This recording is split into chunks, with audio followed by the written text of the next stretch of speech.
In my second life, the very first thing my cousin and I did was switch fiancés. In our previous lives, we had married at the same time. She, gentle and composed, became the wife of the cold and distant naval commander, Samuel. It all began to crumble when Samuel skipped their wedding anniversary to accompany another woman on her birthday.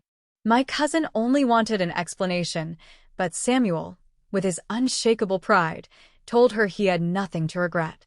That single sentence froze their marriage for the next 50 years. As for me, impulsive by nature and the type to act first and speak later, I married an accountant from the machinery factory. He was quiet, constantly complaining that I spoke too loudly and dressed without taste. We argued every 3 days and had a full-blown fight every 5. Eventually, he stopped coming home altogether. Our marriage didn't even last a year. Then, one day, I opened my eyes again and found myself back on the day of our weddings. "You foolish girl. Get down here this instant," my mother's voice thundered behind me. "Instead of marrying a perfectly good accountant from a public company, you want to run off to some deserted island? How could I have raised such a troublesome daughter?" She was chasing after the departing train, her face etched with despair, and for a moment my heart ached. But the memory of my cousin's fate and mine from our past lives told me my decision was right. Bird Island might be remote, and Samuel might be difficult, but so what? If things worked out, great. If not, we'd go our separate ways. I was a strong, independent woman. Surely I could live without a man. But my cousin, she couldn't. In our past lives, she married Samuel, and because of someone who came between them, their love was destroyed by decades of misunderstandings. Someone as kind as she was had been wasted on a man like Samuel. This time, when I saw her frowning in worry, I started packing without hesitation. "Cousin, I'll marry Samuel. Gabriel might not be very capable, but he's kind. You two will get along." Her eyes lit up for a moment, but she bit her lip and said firmly, "Samuel isn't easy to handle, and that girl he grew up with, I can't let you suffer for me." I laughed. Since this childhood engagement can't be avoided, who cares which of us marries him? Grandpa never said which granddaughter it had to be. And if Samuel is difficult, am I any less capable? When I get to Bird Island, if life is good, I'll live well. If not, I'll fight, take revenge, settle scores, whatever it takes. The most important thing is to be happy. I even demonstrated a set of martial arts moves to prove my point. My cousin giggled at my antics and tapped me on the forehead. I was nothing like her gentle nature. Having trained in martial arts since I was a child, I was used to acting first, thinking later. That was why Gabriel and I never got along in our previous lives. He thought I was uncultured. I thought he was a pretentious bore. We didn't last a year before parting ways. So this time I thought, better for her to marry him. At least Gabriel lived close to home, surrounded by family, unlike Samuel, who had left her alone and unsupported on Bird Island until she sank into depression. I took her hand and coaxed her relentlessly until she finally nodded in reluctant agreement. "Fine. We'll switch." And so, luggage in hand, I boarded the train to Bird Island. I hadn't expected my mother to arrive so quickly. I'd left her a detailed letter explaining everything. What more could she be worried about? "I'm going to Bird Island to get married. If it doesn't work out, I'll come back on my own," I shouted from the train.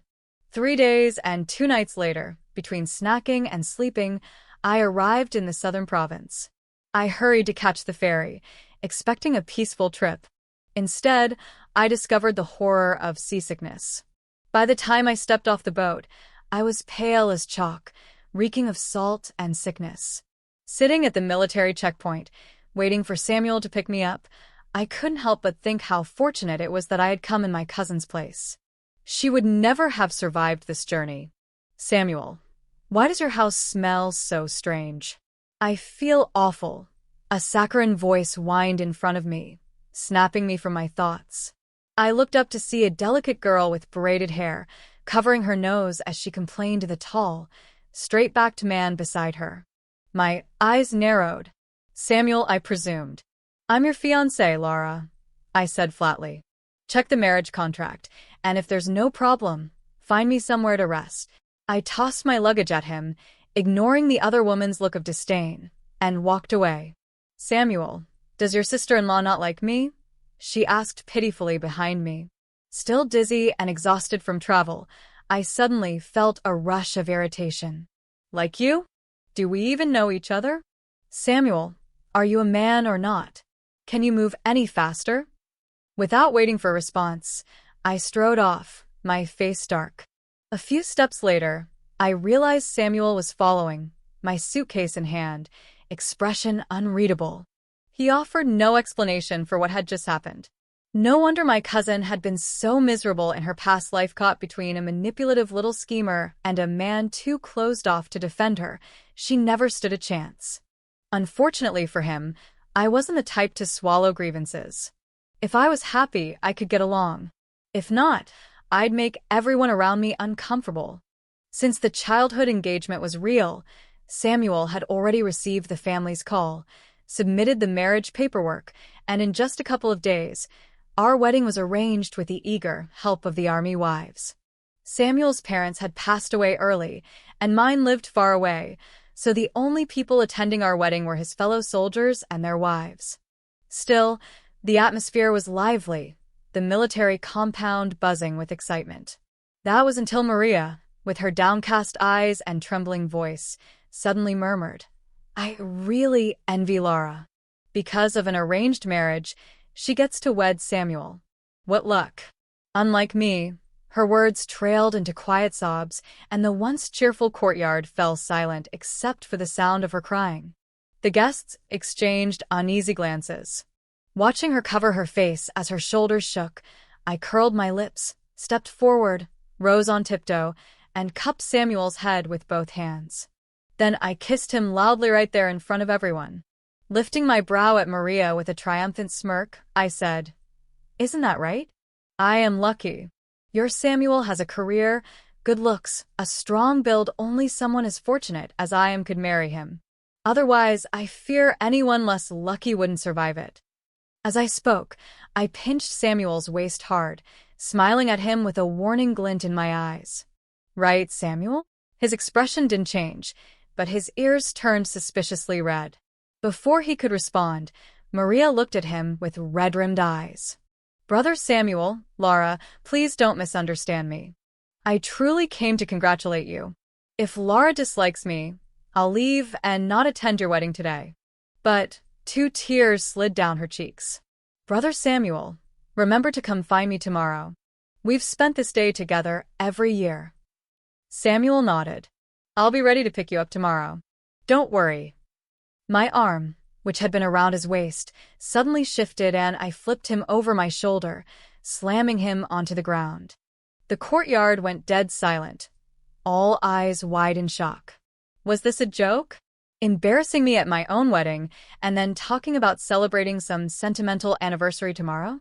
In our previous lives, the two of them had spent that day sweetly together every year, and when he returned, he didn't even bother to explain to my cousin. They'd lived in a cold war until the end. I was not my cousin she could endure, I could not. If he dared to go, I'd fight him, then pack my things and leave this forsaken island. Did they really think the women in my family were desperate for a husband? If it weren't for the elders clinging to their promises, my life could be far more comfortable. "Brother Samuel, does it hurt?" "Laura, how could you do this?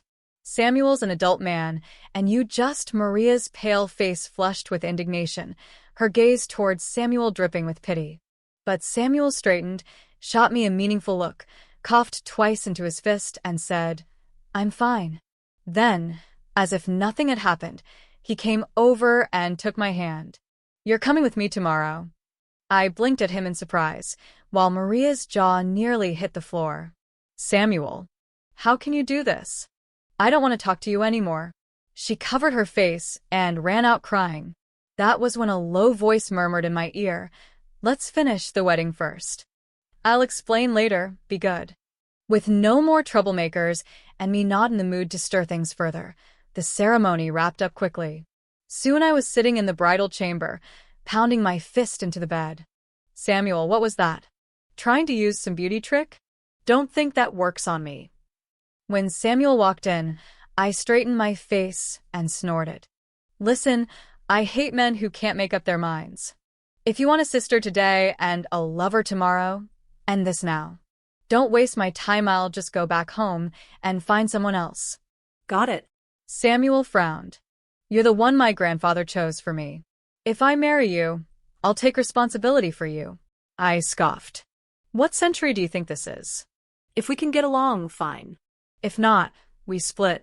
When they arranged this engagement, no one said marrying you meant I belong to you forever. His jaw tightened, and he paced the room before sighing and sitting at the edge of the bed, reaching for my hand.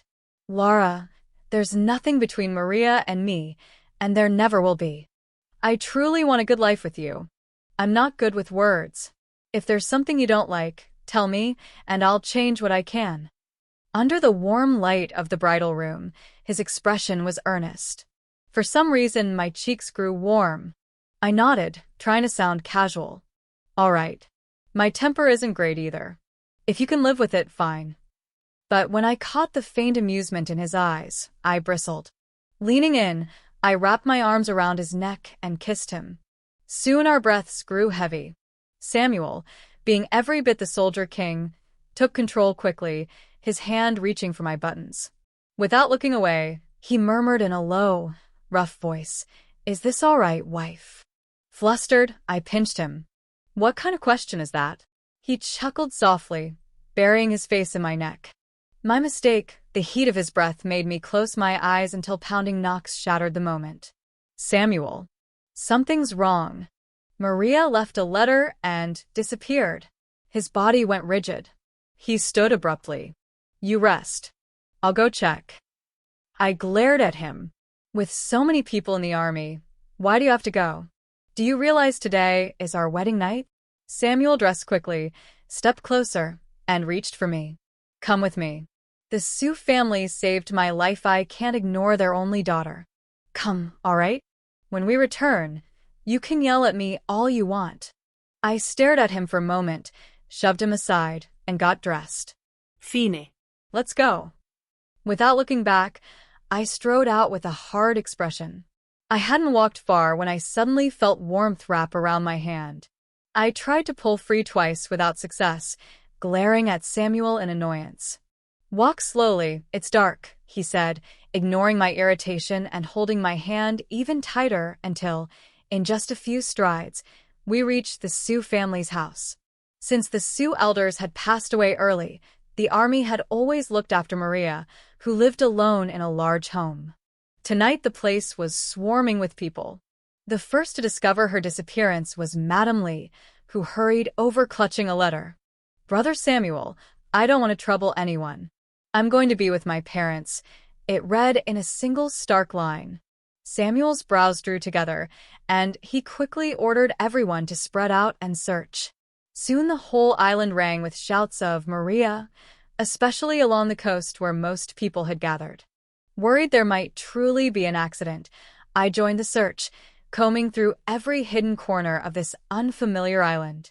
But my efforts brought me an unexpected encounter. Why are you here? Where's Brother Samuel? Maria's voice was bright at first, but the moment she turned and saw me, her expression collapsed. Standing on a rock, resentment clouding her face, she looked almost pitiful. I laughed coldly. Do you really think a man who has no place for you in his heart is worth risking your life for? She flushed, then went pale, gritting her teeth. What do you know? Samuel and I grew up together. My family owes him our lives. If it weren't for you, I'd be his wife. I sneered. If a man truly cared for you, do you think I'd have had the chance to step in? Our engagement was set when we were still in the womb. If we're talking about who came first, it's definitely not you. You had nothing to do with him before, and you won't in the future. Samuel will only ever be my man. But if he dares have any other intentions, I'd happily break his legs and gift him to you, though I doubt you could handle him. I turned to leave, certain she wasn't truly suicidal, but just staging some overblown drama. That's when she grabbed my arm and whispered, "Tell me if we both fell into the sea at the same time, who would Samuel save, you or me?" Before I could react, she shoved me into the water. Unprepared, I swallowed several bitter mouthfuls of seawater. Help! Samuel, save me! I heard shouting over the waves. Through the churning water, I glimpsed Samuel running toward us, Maria pretending to panic. Anger surged through me. Men who play at heroics were the worst. Turning my head, I swam hard straight toward Maria. Did I look like someone who'd just float there waiting to be rescued? Clearly, she hadn't expected me to know how to swim. Her eyes widened, and she thrashed violently when I reached her. She kept screaming, "Samuel, save Maria." Seeing her flailing like a pig at New Year's, and with Samuel about to dive in, I knocked her out with a sharp blow to the head and dragged her unceremoniously toward shore. We were close enough that a few strong strokes brought us in. Samuel stepped forward to help, but I snapped, "Stay back. Touch her today, and you can go propose to her tomorrow." Dropping to the ground to catch my breath, I watched as people crowded around Maria. Samuel, face dark, glanced at her still form before draping his coat over my shoulders. "Let's go home, sweetheart." But Maria, newly revived by medics, suddenly sat up and cried out, "Samuel, don't go." Tears welled in her eyes as she said, "Brother Samuel, Laura pushed me into the sea. Are you going to protect a murderer?" Gasps rippled through the crowd, and one hot-headed man pointed at me. "I thought you were straightforward, but you've got a black heart. What did Maria ever do to you? Girls from outside are never any good." Accusations flew, and I clenched my fists, seeing the faint satisfaction in Maria's eyes. My temper flared. I wanted nothing more than to slap her then and there. But Samuel caught my arm, his expression unreadable. That only infuriated me more. This miserable island had bad food, worse beds, and now false accusations. And even this man seemed to doubt me. Fine if he chose to believe his childhood friend, then after I punched them both, I'd leave. But then he said, "Laura wouldn't do that. I trust her." "And Maria, did you forget you won last year's swimming championship?" Color drained from Maria's face. "Yeah, Maria, you can swim. Why did you need saving?" The crowd's suspicion shifted and Maria stammered. I panicked when I fell. My legs cramped if Laura hadn't grabbed me. Hearing her still paint me as the villain, I shoved Samuel aside, strode up to her, and slapped her twice, hard. Her cheeks swelled instantly. "How dare you hit me? Who gave you the right?" she screamed, lunging to claw at me, but I kicked her to the ground. Shaking out my hands, I looked down at her coldly. "Hit you? Do I need to wait for the perfect moment? Brother Samuel, you promised my parents you'd protect me. And now you just watch your wife bully me? If they hadn't arrived in time today, I'd be dead," she wailed, but I was far beyond caring. I hadn't walked far when I felt a sudden warmth in my hand. I tried shaking it off twice, but Samuel's grip wouldn't loosen. "Slow down, sweetheart. It's dark at night," he said, ignoring the clear annoyance on my face as he pulled me along until we reached the Sioux family's house. The Sioux elders had passed away early, so the army often took special care of Maria, who lived alone in a big house. That night, the place was crowded with people. The first to notice Maria's disappearance was Madame Lee, who rushed over, clutching a letter in her hand. "Brother Samuel, I don't want to be a burden to anyone. I'm going to join my parents." Samuel's face darkened at the short line of text, and he quickly ordered everyone to scatter and search. Soon the island was filled with shouts of "Maria," especially near the coast where most people gathered. Fearing something had truly happened, I started searching every hidden corner. To my surprise, I stumbled upon something I hadn't expected. "Why are you the one here? Where's Brother Samuel?" Maria turned toward me happily at the sound of footsteps, but her expression dropped the instant she saw my face. Standing on a rock, her expression dripping with resentment, she clearly didn't expect me. I smirked. "A man who doesn't have a place for you in his heretis, he worth risking your life for?" My words made her flush and pale in turns. "What do you know? Samuel and I grew up together. My family owes him our lives. If it weren't for your interference, I'd already be his wife." I laughed coldly. Someone who truly cares about you wouldn't have given me the chance to interfere. And our engagement was arranged before we were even born, so if anyone has the first claim, it's definitely me. You had nothing to do with him before, and you won't in the future. Samuel will only ever be my man. If he did have any intention toward you, I wouldn't mind breaking his legs and sending him to you, though I doubt you could handle him. I turned to leave, thinking she didn't actually want to die, just another spoiled girl throwing a tantrum. But suddenly she grabbed my arm and whispered, "Tell me, if both of us fell into the sea at the same time, who would Samuel save, you or me?" Before I could react, a sharp force shoved me into the cold water. Salt burned my throat as I swallowed several mouthfuls. "Help! Samuel! Save me!" Through the blur of waves, I saw Samuel running toward Meadoward Maria, who was pretending to be terrified. Anger surged through me. A man who flirts with everyone? Disgusting. Instead of waiting, I swam toward Maria. Her eyes widened in disbelief. She hadn't expected me to know how to swim. She thrashed desperately, screaming, "Samuel, save Maria!" Before Samuel could jump in, I struck her on the head, knocking her out, and dragged her toward shore without an ounce of gentleness. She had only fallen a short distance from the beach, so it didn't take long. Samuel tried to help, but I snapped, "Stay away. Touch her today, and you can propose to her tomorrow." I collapsed onto the sand, breathing hard, as the medics crowded around Maria. Samuel draped his coat over me and said, "Sweetheart, let's go home." But Maria suddenly sat up, eyes glistening with tears. "Samuel, don't go." "Brother Samuel, Laura pushed me into the sea. Are you going to protect a murderer?" Gasps erupted. One man jabbed a finger at me. "I thought you were straightforward, but you're heartless. What did our Maria ever do to you?" The accusations rained down. I clenched my fists, ready to land a few blows on Maria, but Samuel grabbed me. His face was dark, and my irritation boiled over. Who would want to stay on this miserable island? And now I was being falsely accused, with even my own husband doubting me. But then Samuel said, "Laura wouldn't do such a thing. I trust her." "And Maria, didn't you win the swimming competition last year? Why would you need rescuing?" Maria froze, paling instantly. The crowd's suspicion shifted. She stammered, "I suddenly cramped when I fell in. If it weren't for Laura, I would have drowned." Her act was too much. I shoved Samuel aside, marched up to her, and slapped her twice across the face. "You dare hit me?" she shrieked, lunging at me, but I kicked her to the ground. "I hit you." "What? Do I need to wait for a special occasion?" she gaped.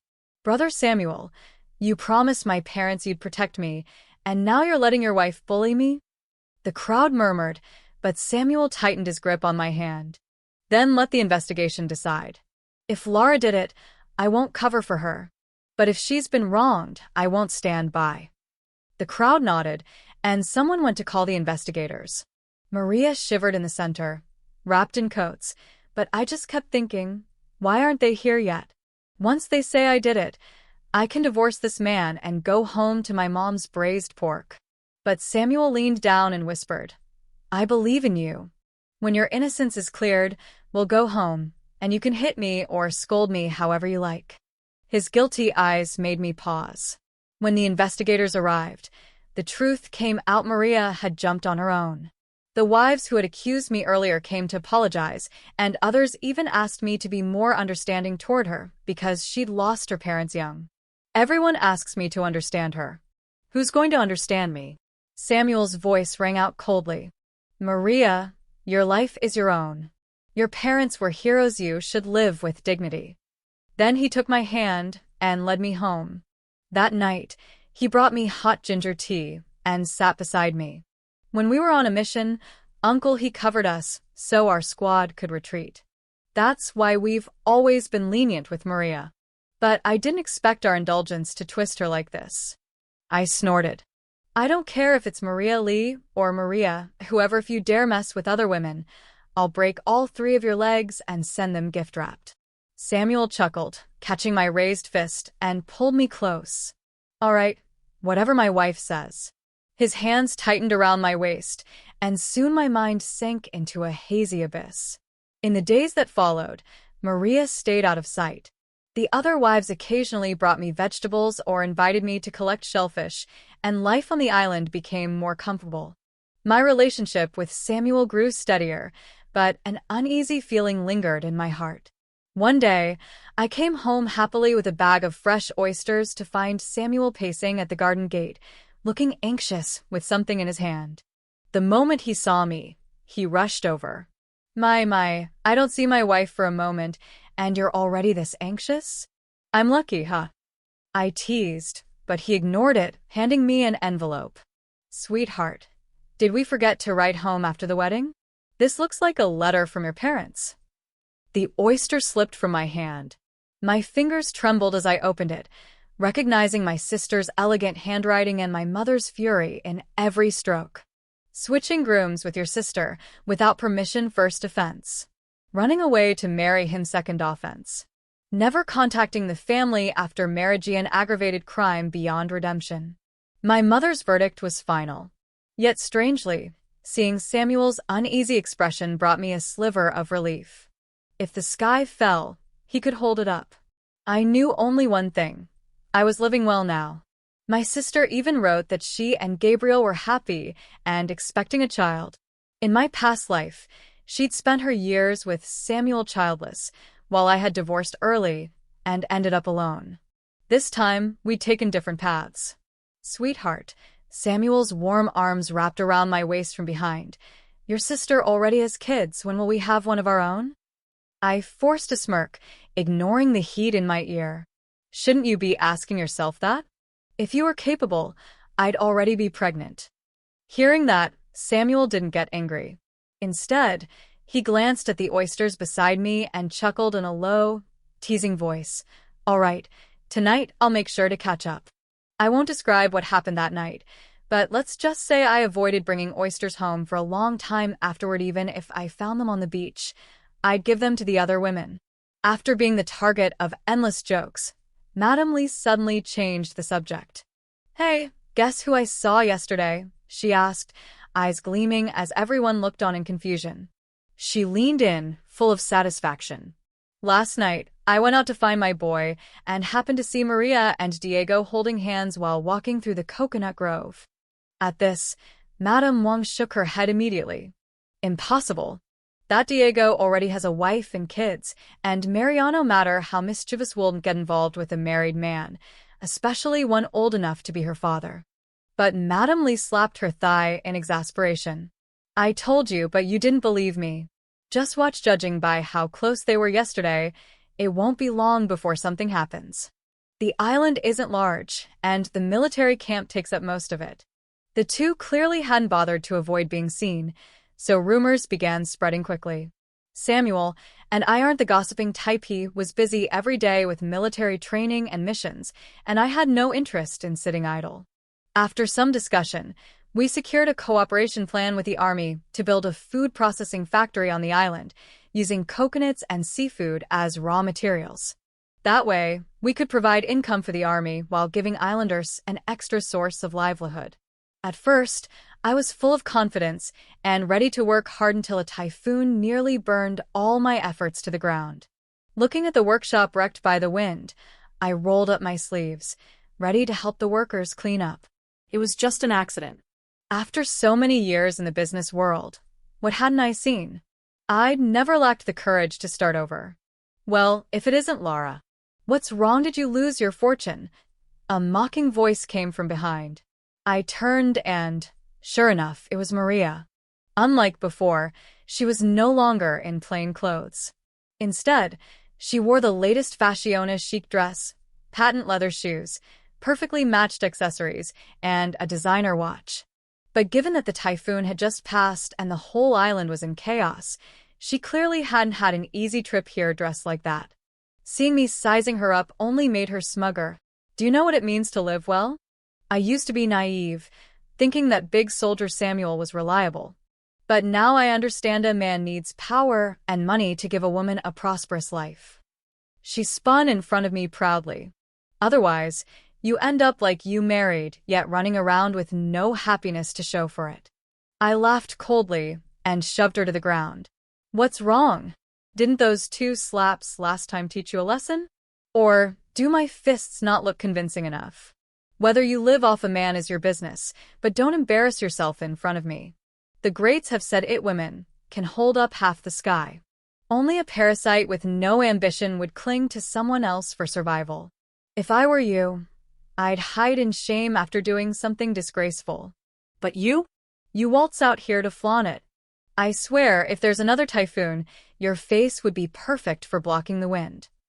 My words drained the color from her face, then brought the red flooding back. You really dare to bully me? I'm warning you, Diego won't let you off. Don't think this factory will ever run, and Samuel better pack his things and leave. I arched a brow. Oh yeah? Let's see how you're going to stop this factory today. Before I could give her a proper beating, a sharp, authoritative voice came from behind me. Commander. Maria's lips trembled as she turned. I looked to and there was Commander Jean, flanked by Samuel and Diego. Without sparing a glance at her bedraggled state, Commander Jean spoke coldly. This factory is for the army, for the people of our island. What right do you have to interfere? And what's your relationship with Diego? His gaze swept to Diego, who instantly put up his hands. Commander, there's nothing between us. I don't know why this girl is using my name to stir up trouble. Maria's eyes widened in shock as Diego cut ties without hesitation. Diego Lee, how can you be so heartless? I'm already yours, and you're saying we have nothing to do with each other? Diego began sweating, his tone sharp as he stepped closer to her. Girl, you can eat whatever you want, but you can't talk nonsense. Don't drag me into this just because you want to help Samuel. I have a wife and kids. If you get involved with me, what will happen to your reputation? Maria rolled her eyes, then turned on the tears, looking at Commander Jean and Samuel. Samuel, I'm sorry. I only did this because I was jealous you married Laura. What I said, just know it was only because she pushed us in a jealous rage over our beautiful memories. You've always been the one in my heart. Don't be mad, okay? She lowered her head and covered her face, looking pitiful. The onlookers shifted their gaze towards Samuel with reproach, even Commander Jin's eyes flicking between us.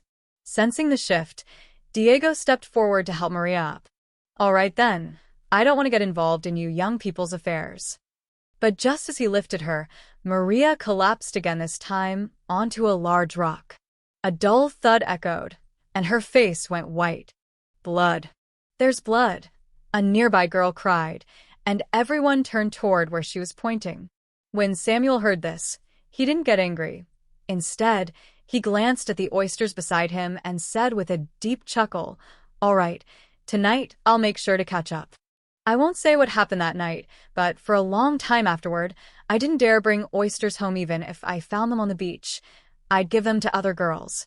After becoming the butt of many jokes, our neighbor Madame Lee suddenly changed the subject and said, Hey, guess who I saw yesterday? Seeing everyone's puzzled faces, Madame Lee began speaking with smug satisfaction. Last night, I went out looking for my boy and happened to see Maria and Diego walking hand in hand through the coconut grove. Hearing this, Mrs. Wong quickly shook her head. That's impossible. Diego already has a wife and kids, and no matter how mischievous Maria is, she wouldn't get involved with a married man, especially Diego, who's old enough to be her father. Madame Lee slapped her thigh in disdain. TCH, I told you, but you didn't believe me. You'll see, judging from the way those two were yesterday, they won't hold back for long. Chapter 8. The island isn't big, especially not the part where the army is stationed. It's likely the two didn't even try to avoid people, and soon, rumors began to spread. But neither Samuel nor I are gossipers, busy all day with training and army missions, and I have no desire to sit idle. After discussing with Samuel, we struck a cooperation deal with the army. We'd set up a food processing factory on the island, using local coconuts and various seafood as raw materials. That way, we could provide income for the army and an extra source of earnings for the islanders. At first, though, we faced obstacles. I had been full of confidence and ready to work hard, but I didn't expect a typhoon to almost wipe out everything I'd built. Looking at the workshop wrecked by the wind, I rolled up my sleeves to help the workers clean up. It's just an accident, I told myself. After so many years in the sea of business, what haven't I seen? I've never lacked the courage to start over.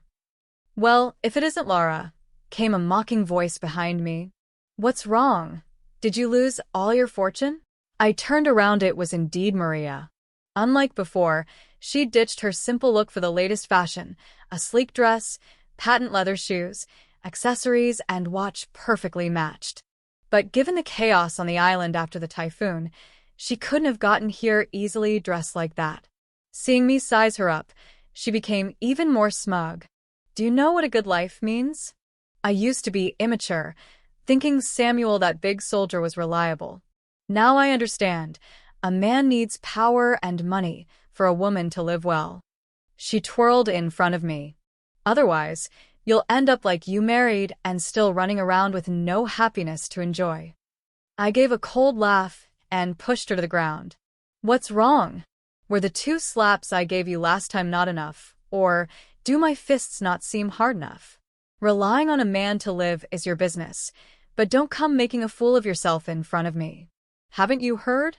Women hold up half the sky. Only a parasite with no ambition clings to others. If I were you, after doing something shameful, I'd hide in disgrace. But you? You strut around showing off. If there's another typhoon, your face could block the wind perfectly. My words drained the color from Maria's face, then flushed it red. How dare you bully me? I'm warning Yumi, Diego won't let you get away with this. Don't think your factory will run, and Samuel had better pack up and leave. Oh yeah? Let's see how you'll stop it. Before I could say more, an authoritative voice rang out behind me. Commander, Maria stammered, her lips trembling. I turned at it was Commander Jean, face stern, with Samuel and Diego beside him. Ignoring Maria's disheveled state, Commander Jean scolded her mercilessly. This factory is for the army and the people of our island. What right do you have to stop it? And what's your relationship with Diego? His eyes shot toward Diego. Commander, we have no relationship. I don't know why this girl is using my name to stir trouble, Diego said, heartlessly cutting ties. Maria stared at him in disbelief. Lee, how can you be so heartless? I've given myself to you, and you say I have nothing to do with you? Chapter 9. At this, Diego broke into a sweat, panicking as he grabbed Maria's arm, his eyes flashing a threat I could clearly see from my angle. Girl, you can eat whatever you want, but you can't say whatever you want. Don't drag me down just to help Samuel. I have a wife and kids. If people think I'm with you, what'll happen to your reputation? Maria rolled her eyes, then with tears looked at Commander Jean and Samuel. Brother Samuel, I'm sorry. I did all this because I was jealous Laura married you. What I just said was because she pushed us to the ground out of jealousy for our happy memories. You know you've always been the one in my heart. Don't be angry, okay? She lowered her head, covering her face like she'd been wronged. The onlookers glanced at Samuel with reproach, even Commander Jin's eyes darting between them. Seeing the tide turn, Diego cheerfully moved to help Maria up. All right, I don't want to get involved in you young people's affairs, he said with a smile, pulling her to her feet. But whether her legs were weak or by bad luck, she stumbled again, this time onto a large rock. There was a dull thud, and her face went pale. Blood, there's blood, a nearby girl exclaimed. Everyone turned to see the red stain beneath Maria. She's having a miscarriage, isn't she? Someone murmured in the tense silence. Maria instantly clutched Diego's arm, voice trembling. Diego, save our child, save me. Diego's face turned ashen. He knew that no matter what he said now, no one would believe him. His relationship with Maria was confirmed. What are you waiting for? Take her to the clinic now. Commander Jean roared. Diego, gritting his teeth, scooped Maria into his arms and ran. Later, we learned the child hadn't survived. Maria made a huge scene at the clinic, and though Diego was originally to be disciplined for their affair, he didn't marry his wife back in the village. Instead, he and Maria became the island's couple with the largest age gap. The law couldn't punish them, but Diego still suffered. He lost his chance at promotion, was relegated to an unpopular department, and if nothing unexpected happens, will retire and return home in a few years. His first wife had no marriage certificate, but there was no shortage of children. His 3 kids back home, upon hearing he'd married someone else, dropped out of school and came to the army with their luggage. From then on, the Leaf family descended into chaos, with in-law disputes always dragging up this scandal.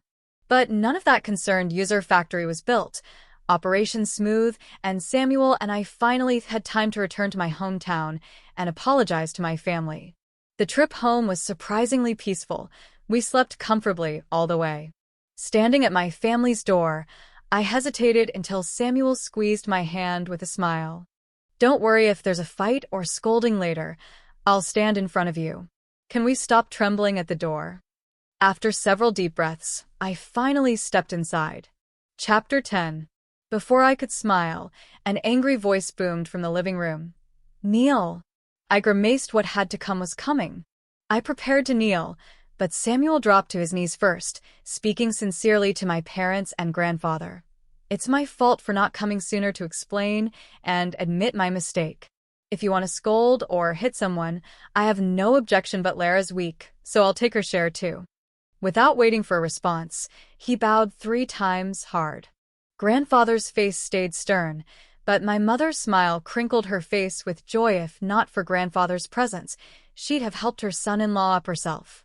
"Father, don't be angry. My niece is here. Give me some face. Besides, look how happy my sister and I are now." Without waiting for his reaction, I darted to the door and scooped my niece from my cousin's arms, accidentally, using too much force and almost making my cousin lose her balance. Before I could help, Gabriel dropped what he was holding to steady her. "You're grown up and still so clumsy, not at all like your sister. Women should be gentle and elegant," he chided seriously. My cousin patted his hand calmly, while I rolled my eyes and muttered, "Got it, brother-in-law. I like Lara's liveliness." Samuel appeared behind me, chuckling and joking with Gabriel. "All right, are you two going to guard the door all day? Come sit and eat."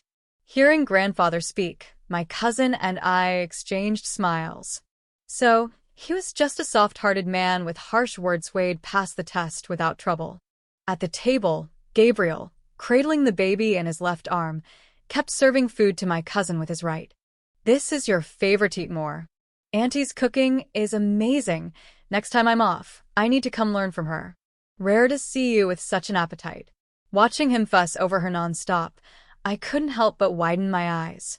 Was this the same man who used to insist a gentleman stays out of the kitchen? In my past life, we argued about this endlessly, and now, for my cousin, he volunteered to cook? "Daughter-in-law, I've learned to cook all your favorites, so maybe stop looking at other people." Samuel's jealous quip made me cough awkwardly. Truth be told, my life was going pretty well, too. Seems you Lau's red string wasn't wrong. We'd both found the right person. After dinner, seeing Gabriel glued to my cousin's side, I shooed him away to steal a moment alone with her. "Sister, want to come with me to Bird Island?" She widened her eyes in surprise. "Look, we all know the commune will soon be gone, and I guess your husband will lose his job too. I've just set up a factory there. It's doing great, and I need trustworthy people to help. Most importantly, in your past life, Maria hurt you badly this time. You have to see with your own eyes how miserable she is now." I don't know if that last part convinced her, or how she persuaded Gabriel, but on the return trip, I happily walked ahead arm in arm with her, leaving the 2 men to carry the kids and luggage behind.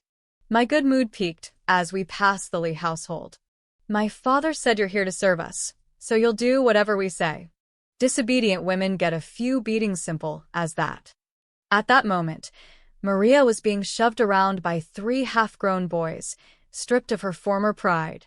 She looked so frail a breeze could topple her, her body covered in scars, her face a mask of apathy like an empty puppet. Erwa, you shouldn't speak like that. Now they're family, and they need to get along. "Yeah, old man, are you just going to stand there and watch those kids bully Maria? After all, she's the new daughter-in-law. Besides, that boy grew up in our yard, and now that he's fallen so low, I couldn't help but say a few words in her defense. Diego stood off to the side, smoking a cigarette, his face dark and silent, just watching as his sons pushed and hit their new stepmother to the ground. Bah, what kind of family is this? She's just an intruder, tearing our home apart. Not sending her to live in the stable is already mercy, one of them sneered. I don't know what kind of parents could have raised a worthless kid like you. Like father, like Sona, whole family of trash. Maybe some of those harsh words struck a nerve with Maria, because before anyone could react, she sprang up and landed a fierce blow on the boy who had spoken. Despite her thin and fragile appearance, her expression was wild like a demon from the depths of hell, sending chills through everyone watching. The scene exploded into chaos. Diego, seeing his son being hit, lunged mercilessly at Maria. Those around couldn't bear to see her get beaten, so some rushed in to break up the fight, turning the entire yard into an uproar. Later, it was revealed that due to the severity of the incident, Diego was immediately discharged without even a chance for a transition job. He returned to his hometown with his sons to reunite with his original wife, who worked in agriculture. As for Maria, she seized the opportunity to divorce Diego and vanished from the island. Since then, no one has seen her again in the place where she was born and raised. No one knows where she went or how life has treated her. But neither my cousin nor I want to dwell on it. The truth is, the factory business has been so successful that we're busy all day with no time to worry about people or things that don't matter. No wonder, after several days of long overtime hours, I fall asleep as soon as I get home. Samuel finally couldn't help but feel annoyed, and now I have to figure out how to calm him down when he gets back. Oh, dear.